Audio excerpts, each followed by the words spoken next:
Aren't we the washer between the nut and the bolt? We're the people that provide that little bit of protection between the individual and the government.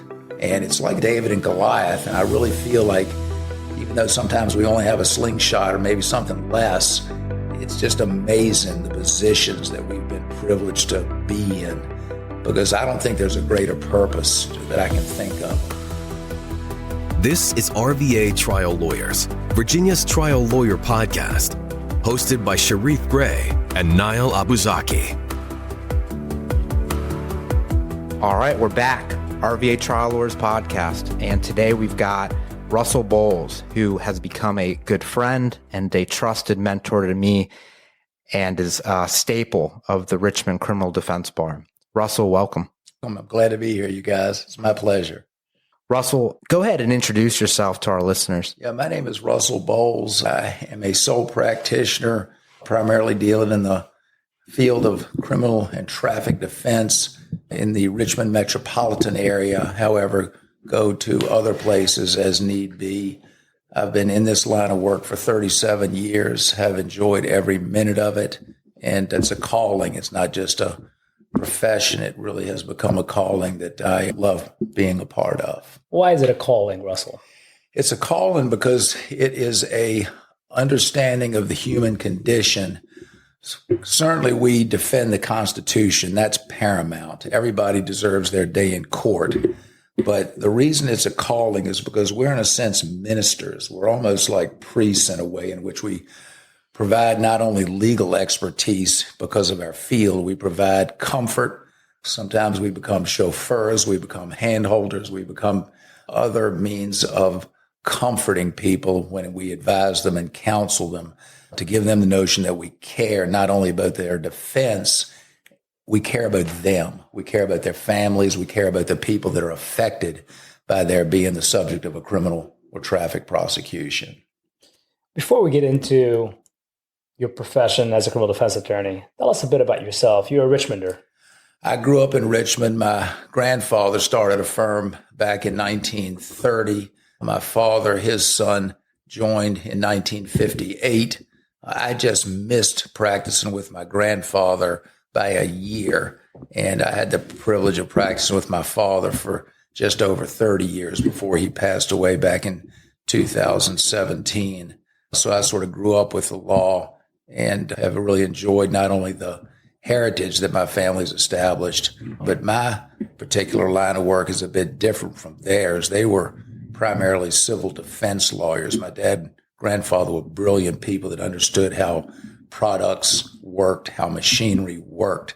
And so Dad and Granddad had the privilege of representing clients such as CSX, Ford Motor Car Company, DuPont, Dow, a number of insurance companies, because they really understood how things worked, had an engineering background, both of them. I just did not have a keen understanding of how things worked. I can see A stealing from B. I can see A selling drugs to B. I can see A assaulting B. So the concepts of the criminal practice are ideas that I can understand more readily. And so I got myself into the criminal side of things, and being in Richmond, which is a right business-friendly community in terms of criminal and traffic defense, that's where I found myself. Did you always know that you were going to pursue the practice of law, or when did that come to fruition? I knew I wanted to go to law school. It was just a question of when. Graduated from Duke University in 1981. And then because I couldn't get into the law schools of my choice because of a less than stellar LSAT score, I waited out for 2 years. Finally was nicely accepted into the University of Richmond School of Law in 1983 after having to go through this summer course called Admission by Performance.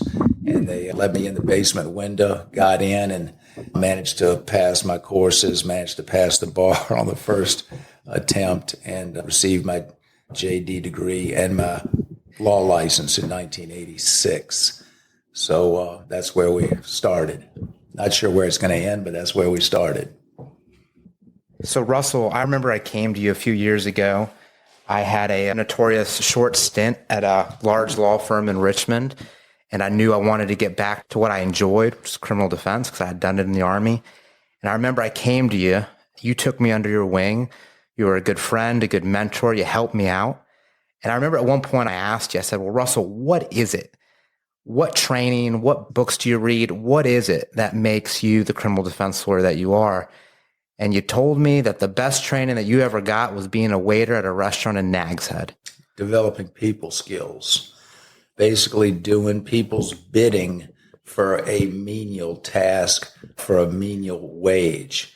But it allowed me to develop the powers of conversation, discussion, similar interests, subject matters that we had in common that developed a rapport, if you will. And that's really what we do as trial lawyers. When we're dealing with a prosecutor, relationship development, rapport development. When you're talking to a judge, relationship development, rapport development. And especially when you're talking to a jury, rapport, relationships with that jury doing voir dire and during the course of a trial. That's the most important part of this business, is being able to communicate. And I developed that skill by talking to the thousands of people I waited on over a period of time when I waited tables on and off for 4, 5, 6 years.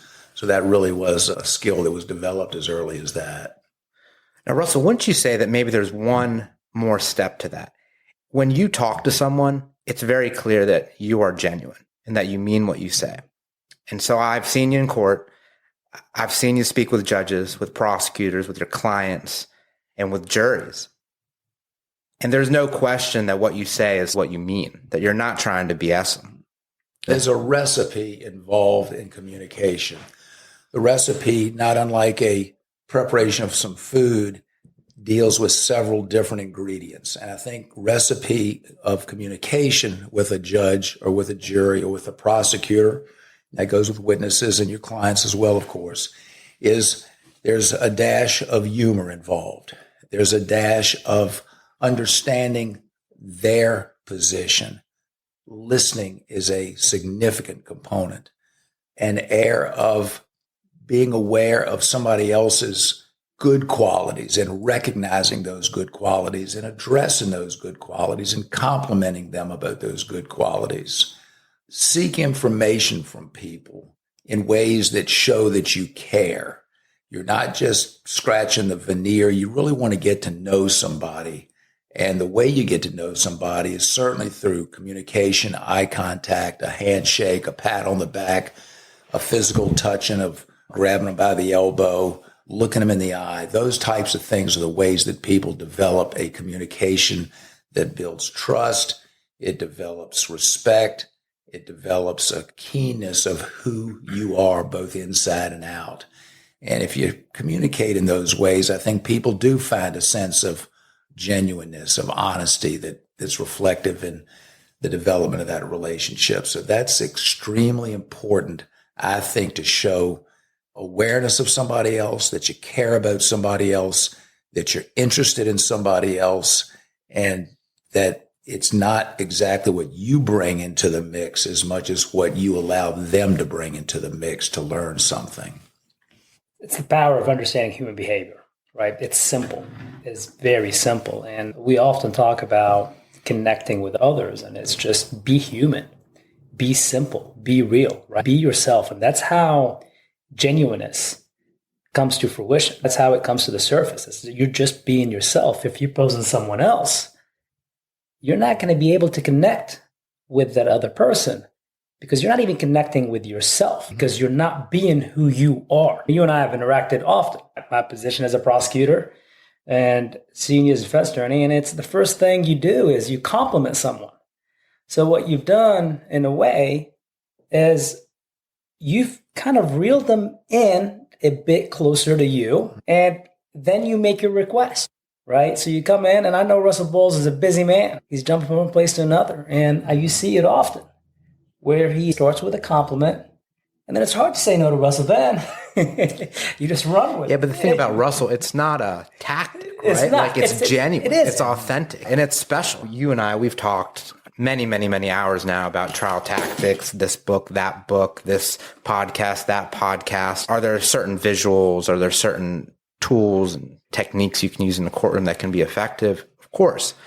But at the end of the day, it comes back to what Niall alluded to a second ago, which was You got to be human. You got to be you. You got to be willing to be truly yourself and also be willing to own the warts in your case. Because if you're able to do that, the jury, the judge, they're looking for a guide. They're looking for someone that they can trust. If they can trust you, chances are your client's going to have a better day.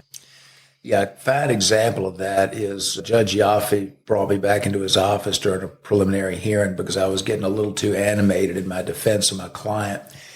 So he stopped the proceedings, asked me to come back. Of course, I was a bit scared about what he was going to tell me, but actually it meant a lot to me because he told me the following. He said, Russell, every lawyer has their own style. Your style is different than a Craig Cooley. Your style is different than a David Whaley. Your style is different. I'm not saying your style is in any way short of theirs. Everybody has their own style, but you got to tone it down and take the personal aspect out of this particular case. I'm just going to tell you, you're taking this a little too personally. But he also told me, he said, Russell, you don't get away from being yourself. If I asked you to compromise who you were in the defense of your client, I wouldn't be telling you to do the right thing. All I'm going to tell you to do is maybe depersonalize it in this particular line of question and in this particular performance, but make sure you maintain the integrity of being yourself. And I thought that was the nicest way of a judge telling me, keep it more in the lines, Russell. I respect the way you are handling this, but I just think that you're getting a little overheated in terms of the lack of objectivity. Even though I want you to be true to yourself, you need to do X, Y, and Z to bring it back within the rails. I thought that was a nice way of trying to kind of steer me in the right direction. You really care about your clients. When the guy's getting locked up, you walk back there with him. Why? It's just amazing sometimes when you do see a lawyer finish a case, client's been sentenced, and the lawyer just packs up his briefcase and walks out the back door while the client's going to jail. It's just so important to do two things. Go back and see him because it shows other people in the courtroom and the judge and the prosecutor that you really do want to go back and talk to your client. But you and your client are one, and the separation physically is just not a good look, a good optic. But the real reason is when you go back in there and you talk to him, there may be an employer that needs to be called. There may be a family member that needs to be called. There may be a number of questions that you need to answer to show the client that you're there for him because you're really an extension of your client. He can't make those calls. He can't do anything because he's just been locked up. So he's at the most vulnerable place in his life at that point. He has nobody to reach out to. Should he be able to reach out to his lawyer to get his lawyer to be that extension of himself to communicate with those that desperately need to be communicated with at that particular time because of his being incarcerated? Russell, I'm sure you've gotten the question, why this line of work? Why do you defend them? It's interesting. I had a law professor that was just a fantastic federal judge, Bob Marriage. He said, Russell, do you want your judge to be somebody that's lived in an ivory tower, or do you want somebody that's lived life and had the pitfalls and things happen to him just like anybody else? Similarly, as a lawyer, you really want to be that person that understands and can empathize with your client. When I look in the mirror, I don't like everything I see all the time. In fact, there are a lot of things I don't like about myself and continue not to like about myself. Do I try to improve those things? Certainly. But I'm no different than the guy that I'm representing in a lot of ways. The only thing that might be different is he's on one side of the bars of the glass and I'm on the other. So we're all God's children. We all have things that we're not proud of in our past, and we'll do things that we're not proud of in our futures. But really, there's no dissimilarity between human beings in terms of basic human awareness, love, respect for your fellow man, to treat others like you would like to be treated. And I just think that is just the essence of what we do. Because aren't we the washer between the nut and the bolt? We're the people that provide that little bit of protection between the individual and the government. And it's like David and Goliath. And I really feel like even though sometimes we only have a slingshot or maybe something less, it's just amazing the positions that we've been privileged to be in, because I don't think there's a greater purpose that I can think of offhand. Is the bolt the government? That's right. So how do you present your client as a human to the bolt. As a prosecutor, when you get a case, you're getting the warrant, you're getting a summary of the facts, and you're getting the criminal history, right? But there's more to that person. How do you flush out that human being? Flush out the fact that he's a son. Flush out the fact that, not only is he a son, he's also a brother. And he's a student. And he's got a great future. How do you do that? I often don't see it done by the majority of defense attorneys. Why do you think that's important to flush out? It's interesting now because the most often asked question to me is, what are you going to do for me? And without knowing anything about the case as of that time, because maybe the client's just come in, what I'm going to do for you is I'm going to put flesh and bone on you. You're not going to be another number coming through the system. You're going to be a human being with everything that is good about you. Maybe some things that perhaps are not so good, but the key is to humanize you, to put in front of the court as much information as I can do, both legally in terms of the facts of the case, as well as personally in terms of potential sentencing in your case. They're going to give that trier of fact, whether it's a judge or a jury, the most comfort I can give them to take a chance on you if there's a chance of some exposure legally. Again, we're no different. That judge, in a lot of ways, is no different than the defendant. That prosecutor, in a lot of ways, is no different from the defendant. So make those people that are holding you accountable or trying to hold you accountable, make them understand you by personalizing you so much that they really know who you are as a person. And as prosecutors, we appreciate that. And I'll tell you, I often have defense attorneys walk up and they're like, what's my client's offer? I'm like, as charged. You haven't told me more about your client than what I see on paper. Why don't you tell me a bit about him? Why does he deserve an offer? Why should we break this down? Why was this out of character for him? And I see you do that often. And that's the reason why I wanted to bring it out. A lot of times people, because it's part of the human condition, shoot themselves in the foot during the course of the litigation. Maybe it's an unreasonable expectation for me as a lawyer to expect that just because somebody's received a felony charge for possession of heroin, that all of a sudden that charge is going to change his behavior. He's going to stop using the heroin. He's going to do everything you say. He's going to get into rehab. He's going to score an A+ on his rehab. That may be an unreasonable expectation that just because somebody's been charged to think that they're going to just automatically change their behavior. So what you have to do is just continue to convince the prosecutor that even though they may have a positive cocaine reading on a pretrial letter, if there's a reaction to that, that they upped their recovery program or changed into another recovery program, and just keep meeting that need, keep feeding that sense of comfort that the prosecutor has. I think it creates a situation where the prosecutor understands that you're really trying hard and your client's trying hard, even though there may be some slippage. So bring all that to the prosecutor's attention as soon as it happens, because that communication, again, that giving the prosecutor something that he can say, I think that justifies reducing a felony to a misdemeanor, or I think that justifies not giving him any incarceration on a felony, or I think that justifies taking 2 felonies down to 1. That continued communication and effort, even if there's some problems with it, because a lot of times, like I said, the expectation can be unreasonable with these drug addicts, but it's that sense of trying, getting back on that horse and showing that you really are trying. And prosecutors, in a lot of times, a lot of cases, will give you that benefit if they see the effort. So you've been practicing for over 30 years.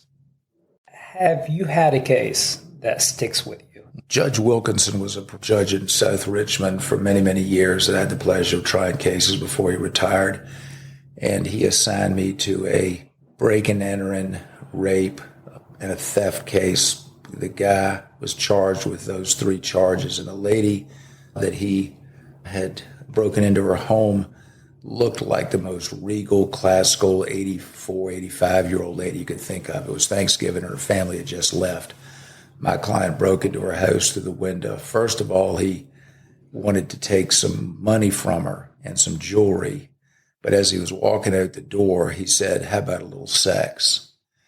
And respectfully, this lady, because she was so old, had certain garments on that most young women wouldn't have in the way of having to relieve herself. And nonetheless, my client took advantage of this lady and had sex with her. And when we went to trial, it was before a jury. There was some DNA, of course, involved in the concept of whether or not she could identify him. And there was some fingerprints from the break-in. The jury was out for about 15 minutes before they returned. I think it was 2 life sentences based on the sexual aspect of it and maybe 20 years on the B&E. But what that showed me is taking a hit like that, just completely getting exactly what it was and having to come to the realization that this guy's life was gone. That was a tough concept for me to get a hold of as a relatively young lawyer. To have a client get 2 life sentences, that hadn't happened to me before. 2 life sentences and change. So that really stuck out. And the reason it stuck out is because the victim was such a classy, regal lady that just held herself in such grace and didn't embellish, just told it exactly the way it happened to the jury. And it was an eye-opener to have to absorb her testimony in the defense of my client, but yet still maintain that tether professionally and emotionally to my client. Russell, has that stuck in your mind when you're advising clients about whether they take a deal or contest their charges? Some lawyers get the label of being what they commonly refer to as being a plea lawyer. He's just a plea lawyer. Lawyers should never be afraid to try cases, but you'd be remiss in your obligation to your client if you didn't give them the best advice that you know how to give them. So obviously through the discovery process, you get all the facts that you can get. Through the negotiations process, you develop ultimately what is the best offer that your client may be given by the Commonwealth. And after looking at all those factors, don't ever forget that it's the client's decision. No matter what you think, the ultimate decision as to whether the client takes a deal or how that client views the facts, it's his observation, it's his decision. It's easy for lawyers to get frustrated with clients because you think, well, God, this is a great deal, but he's just not seeing the light. Take you to that movie, A Few Good Men. Tom Cruise's character tried to force a deal down those fellas' throats, and because of their honor and integrity, they forced him to do his work and work for a trial that would perhaps render a better result, and it did render a better result. But it really forced that lawyer to become the trial lawyer, remember, that his father was. And so you really have to understand that it's not your decision, it's the client's decision. Even though you may agree or not agree, you got to let them carry the day. Now, Russell, after 30 years or more of doing this, the stars align to some extent, and it's a good case to try, and the client says, we're trying this case, I'm not taking the deal. Does Russell Bowles still get excited for that trial? Absolutely. There's no other time that you live in the moment more than a jury trial. It is just, it's hard to describe the feeling. I ran track and cross country in high school and college, and running a race and doing well in a race gave you a great euphoric high with all the endorphin rush. You get that same feeling during a trial, even though there's really no physical expense to you. Certainly the emotional expense that you have is just as exhilarating, and there's nothing like it. The time stops. You are in front of it, and the light is on, and people are watching, and you're the star, and it really is just a super feeling of commitment and purpose. Do you have a favorite part? I like opening, and I don't know why I've always liked opening. It really is a chance to tell a story, and I like to think that I'm a storyteller because that really is how you have to couch it. And the people that tell the best, most cohesive story are typically the people that get the best results. Closing argument has its wonderful aspects to it because you get to sort of synthesize what's been presented and lay it out in a way that you think best inures to your client's defense. But there's something about opening that storytelling narrative to a jury that's never met you before, doesn't know anything about you, but is going to sit there and allow you to begin to tell them a story. And that, to me, that connectiveness that you developed in opening, I think is the most important part of your trial. RVA Trial Lawyers was created for our love of trial work and to preserve the voices of the greats. And often Sharif and I talk about different parts of trial. I believe the opening statement is the most important part of the trial. This is one you get a chance to speak with the jurors, to speak with a trier of fact. It's the first chance you really get to speak to them, right? And if you do a really good job, especially as a prosecutor, you're the first person to speak, you just put a lens on. You put a lens that they're going to be seeing the defenses opening through and hearing it through. So I often talk about the power of a great opening statement and how easy and quickly human beings start to make up their mind. And we often bring up the fact that the longer you make up your mind, the longer it's going to take you to change your mind. Because guess what? Ego becomes a part of it. You invest your ego into it. So if you're a prosecutor, make sure it's a little longer opening and make sure you win them over. But I agree with you wholeheartedly on that. Yeah, and if you're a criminal defense attorney, you attack from the beginning, right? I mean, reasonable doubt, telling that story at the very beginning is huge. Because as Niall was alluding to, you can't wait till closing to win your case. And really, if we're going to be honest, closing argument doesn't happen in the courtroom. Closing argument happens in the deliberation room. And I had to think just for a second when you asked me that question, because voir dire is extremely important. And I'll give you a quick example. My first jury was against a renowned defense attorney in Richmond named David Baugh. David Baugh was representing a defendant. I was representing a plaintiff in a personal injury case in which my client, who looked like Shemp from the Three Stooges, was assaulted by David's client, who looked like Tom Cruise.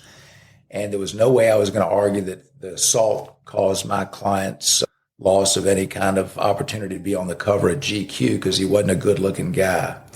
And David's client just looked like an angelic young man who wouldn't hurt a flea. But nonetheless, the evidence came out that my fellow was assaulted outside of a bar by David's client. The lesson I learned, however, was that during voir dire, I got up. Anybody know the plaintiff? Anybody know the defendant? Thank you. David got up and for 45 minutes to an hour got in these people's back pockets about who they were as jurors, understood exactly what their points of view were, and did a fantastic job of putting that jury in his back pocket through voir dire. As it turned out, we got what we could have settled it for, but I had to spend a lot of money on the doctors and some other professionals to come in and prove the case, so we would have been better off having settled it. But the storyline really is that voir dire is extremely important to develop that rapport, because that's the first opportunity you get to speak to the venire panel when they first meet you. Closing, of course, I think is the most important, but that I didn't want to minimize really the importance and the effectiveness of a good voir dire.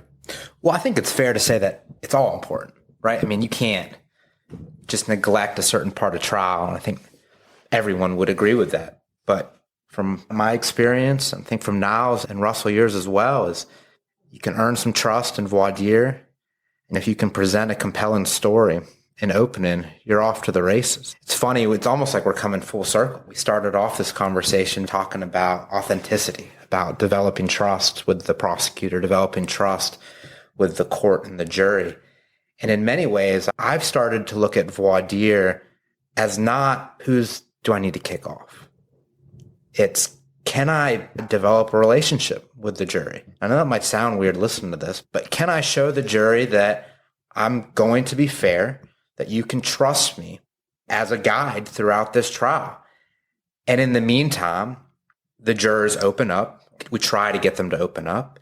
And if they can tell us that, listen, this is maybe just not the right case for them to be a juror on, then that's fine. That's great. And we ask them to be excused.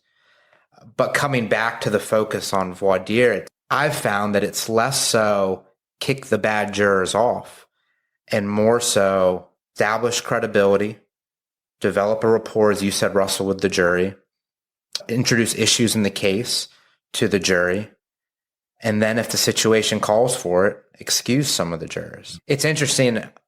If you walk into a room and just start asking questions of people, you're not going to get the best responses, because if we put ourselves in the jury's shoes, they don't want to be there. They don't know what they're doing. They're going to clam up. But if you're able to break that and give them the freedom and permission to talk and to take ownership of the case, things really start changing for you and your client. Oh, it's powerful. When we talk about human behavior, you're not there to exclude. You start there on the premise of including. I'll tell you, it's something that not a lot of attorneys do because they want to come across as lawyers, is they don't let the vulnerabilities show during voir dire, but you got to show that you are a human being. And if you put out a vulnerability, I can warrant you that you're going to be able to connect to a lot more jurors right off the bat, especially as a prosecutor, because usually we warm them up for the Russell Bowles of the world to get up. They're already warm. They're already talking. They're going to be talking to you a lot more. So they're going to build a rapport with you a lot more. So as a prosecutor, you got to start with building those connections. And I often try to share something that's vulnerable about me with the jurors to be like, you know what? He's not the government. He's a human being just like me. Yeah, there's a reason why Law and Order, LA Law, all these legal shows about criminal defense are so popular, because we're lucky as criminal defense attorneys and prosecutors to be dealing with some pretty interesting subject matters. So if you can pique their interest, just like their interest is piqued when they turn on Law and Order, by giving them a fact situation that perks their ears up and engages their interest in the facts, you've got them. Then it moves from that stage to the storytelling aspect.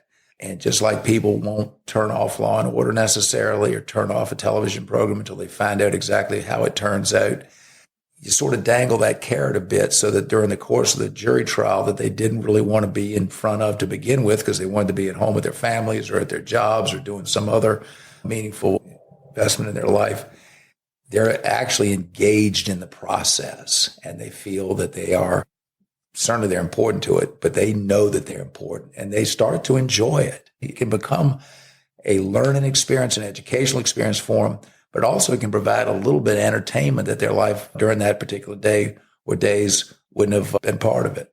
Sounds like, Russell, you're alluding to finding ways to not only keep it interesting for them, because certainly part of this is entertainment. You can't just drone on or you're going to lose a jury. But also, I think what you're alluding to is you're empowering the jury. You're giving them ownership in that case. There's a famous plaintiff's attorney, his name's Mark Lanier, and he has his opening statement on YouTube. And during that opening statement, he tells the jurors that they are CIS, they are detectives, and it is their job to follow the evidence and get justice for his clients. I think in many respects, on the criminal side, if you're a criminal defense attorney, maybe empowering the jury to understand and to appreciate the importance of our burden of proof, so they stick to it and recognize that this case is not just about the defendant, but this case is about the Constitution that was written many years ago.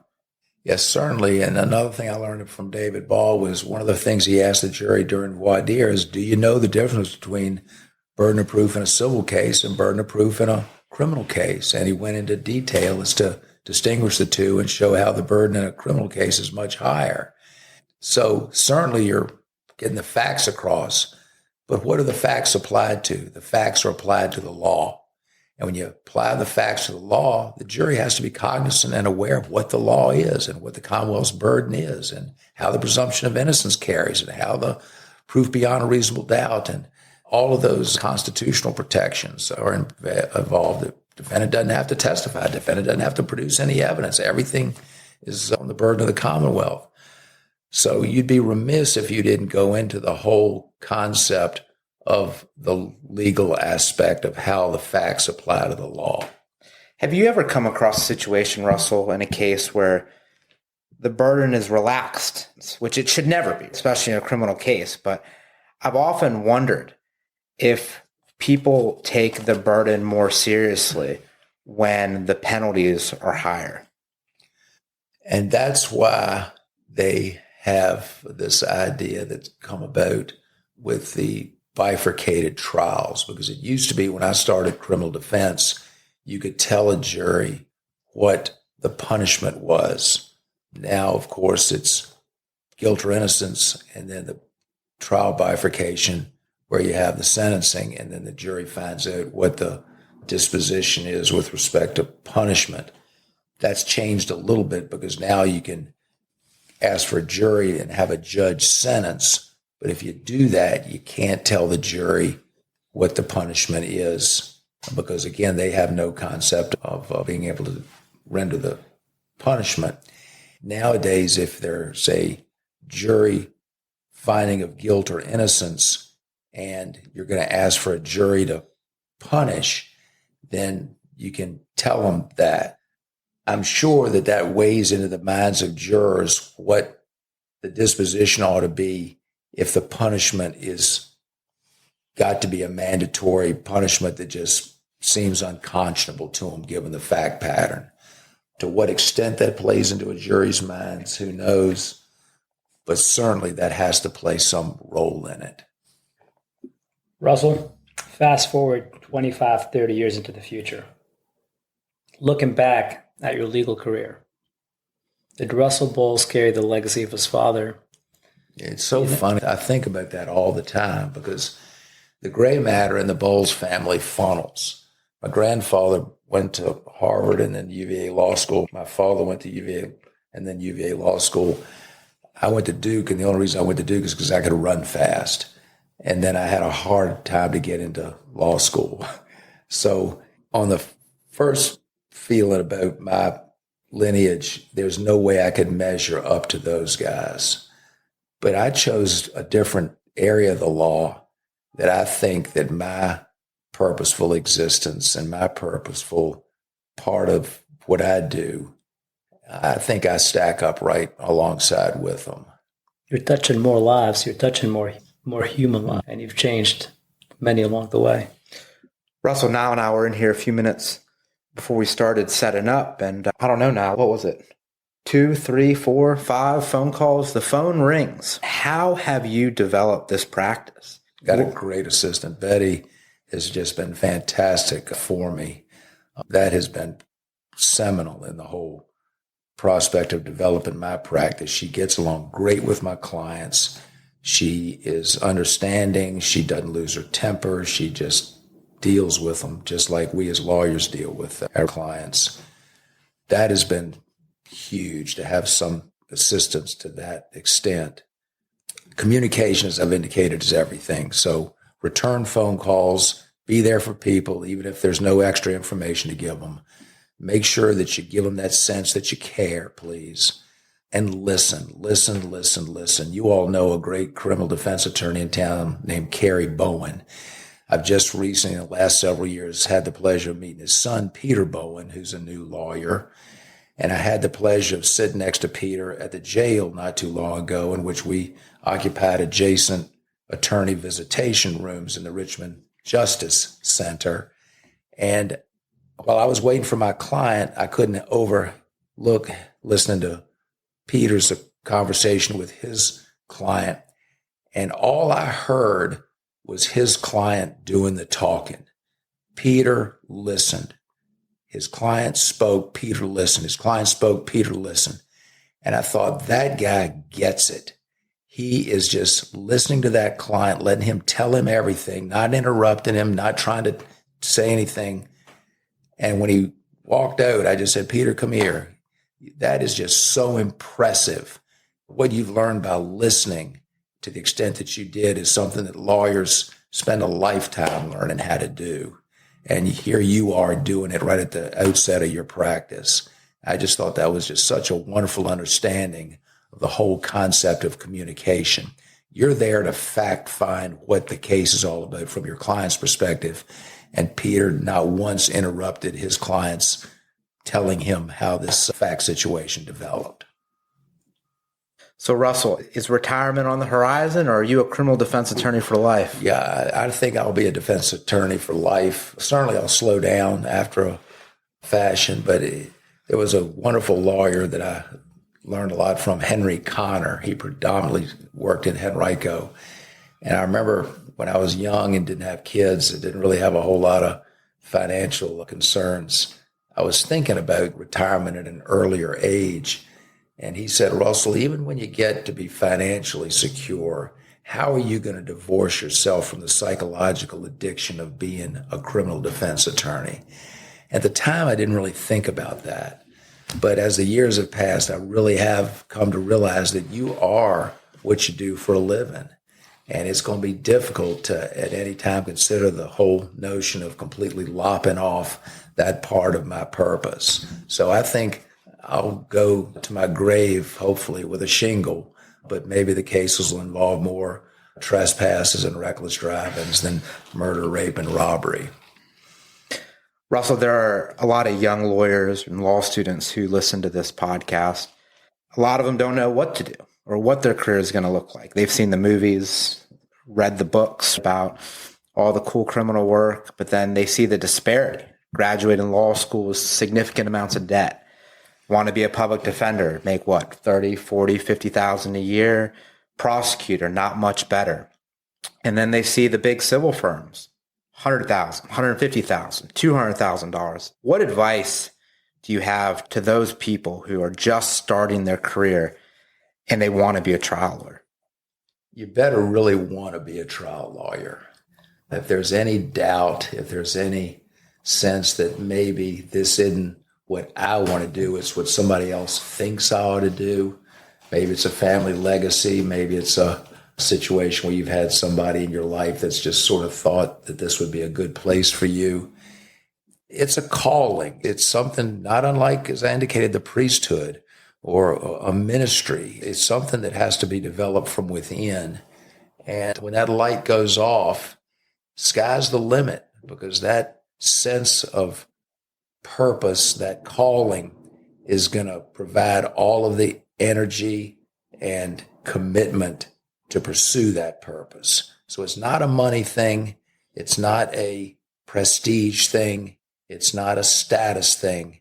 It's a situation where you go into a field of practice that is going to open up the world to you because of that calling that's deep inside your heart about being that washer between the nut and the bolt and looking out for your fellow man. Russell, it's been a real pleasure having you on the podcast. I respect and admire you as a friend and mentor, and I'm excited for our relationship to continue. And I know Niall is excited to continue to see you in court. Probably not in front of a jury, though, right? I remember first meeting Niall Abizaki when he came to the Chesterfield Commonwealth's Attorney's Office as an intern and worked there for a period of time. Then he had the opportunity to go to Hanover and work there for a period of time. And then, of course, then got recruited to come to Henrico, and that's where he is now. So when you know the lineage of people, that means you have an admiration, a respect for them. You understand where they've come from, where they are, where they perhaps may be going. There are a lot of people that perhaps I don't have that affinity with, so I couldn't tell you where they started, where they went to after that, where they are now. It's the people that you know and care about, that you know their travel path, and that's the way I feel about Niall Abizaki. The feelings are mutual, and I appreciate you, and I always appreciate seeing you, and I always appreciate your demeanor and your kindness to every person that you touch. Thank you, Russell. Thank you all. It's been a pleasure. Thank you for listening to this episode of RVA Trial Lawyers, Virginia's trial lawyer podcast. For more episodes, check out rvatriallawyers.com.